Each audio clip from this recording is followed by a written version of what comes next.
Hey guys, welcome back to the channel.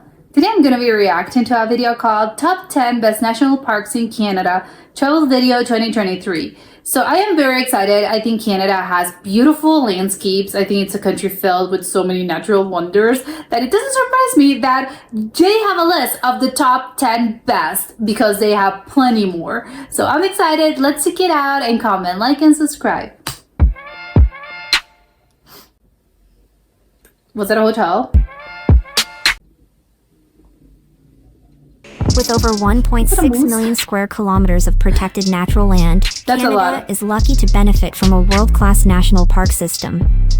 Canada was the first country in the world to establish a national park service, so it's safe to say that it knows a thing or doesn't surprise me because again they have so many beautiful places that we have to do something about this. I'm wondering what year was this founded? Two about amazing parks. Much of Canada's brilliant landscape can conveniently be found in the confines of its incredible national parks, offering the opportunity to get up close and personal with natural Is that Canada? It looks like a jungle. Wonders ranging from glaciers to granite peaks. In this video, we explore the most beautiful national parks in Canada. We've collected a list of the most beautiful national parks in Canada, so make sure to include them in your list if you're a visitor. At first in the list, number 1, Banff National Park. The best-known national park in Canada is Banff National Park in the Alberta Rockies. Canada Place is a great place to start your trip, as it offers information and exhibits about the local wildlife, heritage, and culture. Then, walk the trails and spot the hot sulfur springs at Cave and Basin National Historic Site. Lake Louise is a stunning body of water with scenic views, and the gondolas in the park can provide even more spectacular aerial vistas. Number 2, Jasper National Park.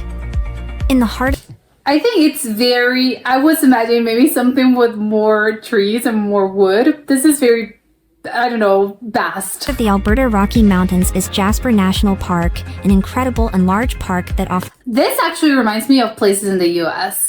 Something Montana-like. Everything from mountain hiking to stunning glaciers. Jasper National Park is the ultimate place to That water is so incredibly turquoise. Get active, and visitors have no shortage of outdoor activities. The water's so blue. Wildlife spotting, rock climbing, fishing, camping, and horseback riding are just a few options. Don't miss significant attractions in the park, including the magnificent I don't know if those are the clouds or if it's fog, but I love how it's in the middle of the air. This is gorgeous. Basca Falls, the breathtaking views from aboard the Jasper Skytram and Medicine Lake's beautiful, still waters. Number 3, Nahanni National Park. Located in Canada, that mountain is so incredibly tall. Northwest Territories is the Nahanni National Park, a destination accessible to most visitors via a float plane. This park is far from the beaten track, making it appealing for They have a lot of rapids. Intrepid outdoor enthusiasts. The South Nahanni River is a highlight of the park, and you can raft, canoe, or kayak along its waters until you reach the stunning Virginia Falls. The Nahanni National Park is often chosen by people who want to camp overnight or go on multi-day hikes. Number 4, Pacific Rim National Park. What are those trees? The Pacific Rim National Park is located on Vancouver Island in British Columbia and is divided into 3 significant sections. Oh, that's where this is. The section of the park known as Long Beach is found on Wikinenish Bay, one of the most popular spots for camping and surfing in the country. Surfing? How are they surfing? It's a lake, not an ocean. In the section known as Broken Group, you'll find a collection of small islands, including well-known isles like Hand Island and Cree Island.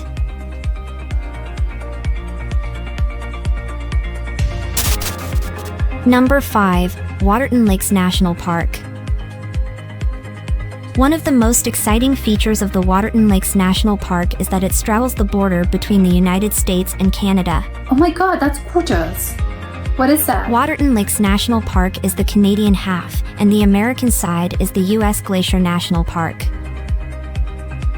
Together, the two parks are called the Waterton Glacier International Peace Park.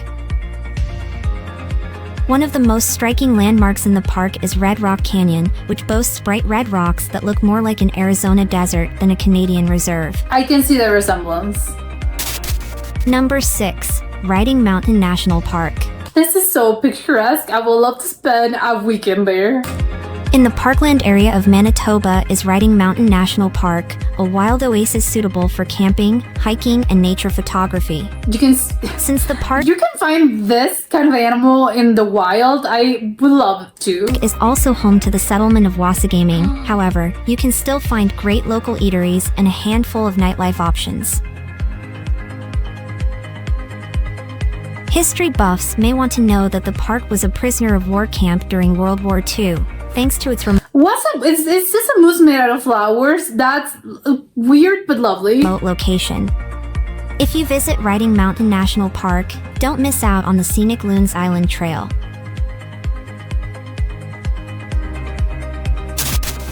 Number 7. Growmore National Park.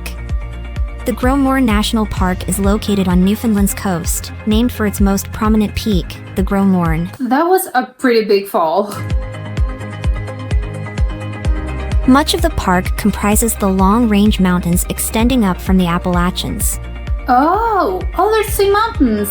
Yeah, it's the same mountain range, right? The main reason to visit Growmore National Park is for hiking, which provides countless vantage points for breathtaking scenery. That's so incredibly gorgeous. During much The sky looked purple, pink, and yellow. of the summer, you can also take a guided boat tour on the waters of Western Brook Pond for a unique perspective on the surrounding peaks. Number 8. Oyuitik National Park. Is that where the Niagara Falls are? No. One of the world's largest islands is Baffin Island, located in the Canadian region of Nunavut. On Baffin Island, I would be scared of camping there just because there's nothing there. I don't know, it makes me a little scared. Oyuitik National Park, an impressive destination known for its indigenous artwork, Arctic landscape, and Oh. incredibly long summer days. Long summer days, so the night doesn't come for you? Many visitors to Oyuitik National Park come during June and July when the sun doesn't set, and it is just as Oh my god, the sun doesn't set. I didn't know that Canada had one of those midnight, is it the midnight sun? That's the name. This is gorgeous, by the way. bright at midnight as it is at noon. Oh my god. We would be crazy to live there. Maybe for a weekend it would be okay, but to live there, that would be insane. Number 9. Prince Edward Island National Park. As the name suggests, Prince Edward Island National Park is located on Prince Edward Island, the only island province with a location in the Atlantic Ocean. Oh, really? Located on the island's north shore, Prince Edward Island National Park boasts red sandstone cliffs that drop right into the water, creating stunning vantage points along miles of coastal trails.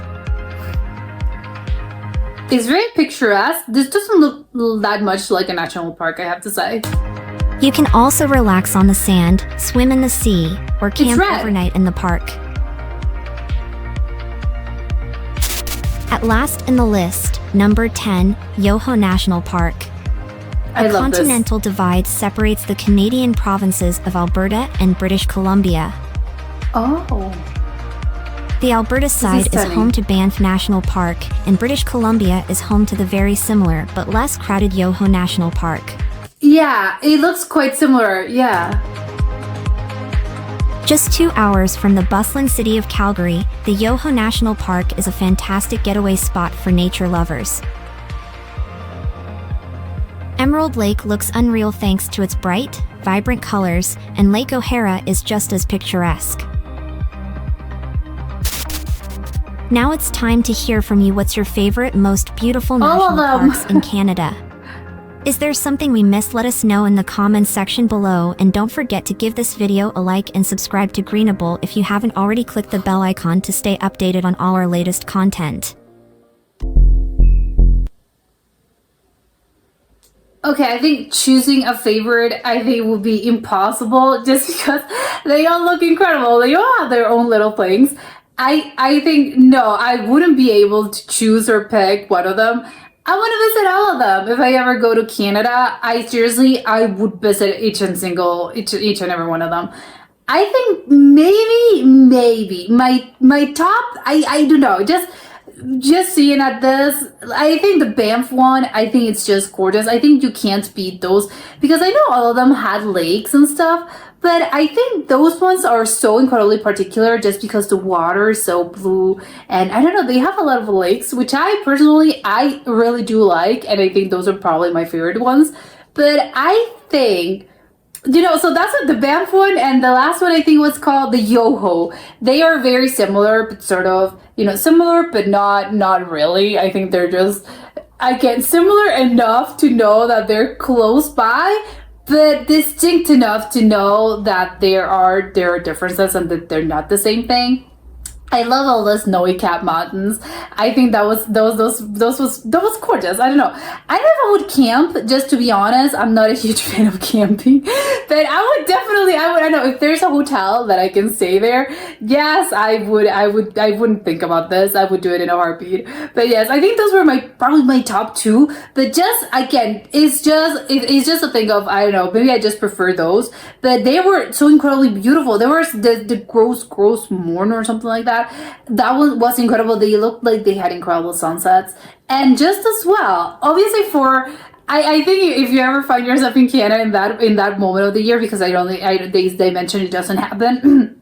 It doesn't happen all year long. But if you ever find yourself in the summer in Canada, in those specific months, in the midnight sun, the sun doesn't set and it's just sun throughout 2 months, I believe. Of course you have to go to that national park. I can't remember the name of it right now, but yes, of course, if I ever find myself in Canada in that part of the year, I would definitely go visit it, just because, again, I wouldn't want to live there probably. I think it would be very harsh to living in those conditions. And I know you think, I don't know which one's worse, living under perpetual night or living in perpetual sun. Both to me are a little intense, and they all have their own challenges.